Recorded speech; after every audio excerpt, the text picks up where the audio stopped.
flagship yan eh, 60k yan, hindi yan budget phone. It's true na ang Pixel 8 Pro ay most likely hindi yan magalag kasi hindi nga siya budget, no. Flagship tong Pixel 8 Pro. And pinakamurang Pixel 8 Pro na mabibili mo or value niya in pesos is around 57,000.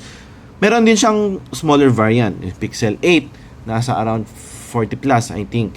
And meron pang mas budget option pa dun sa 40 plus, nasa around, yun yung tinatawag nilang A-line, Pixel A-line. So meron Pixel 7a, may Pixel 6a.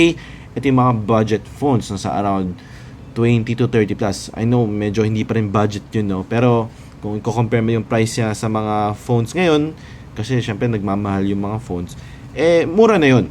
Mura na yun. Pag nakap ka pa ng second hand, mas halong mura pa yun. So merong, kung gusto mo maka-experience ng Pixel 8 or Pixel na line, no, galing mismo sa Google, I think best to start, lalo na kung nakasa budget ka, no, best to start sa A-line. At least doon, may experience mo yung magandang camera.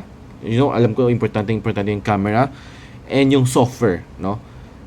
Ang habol mo sa Google phone ay yung software.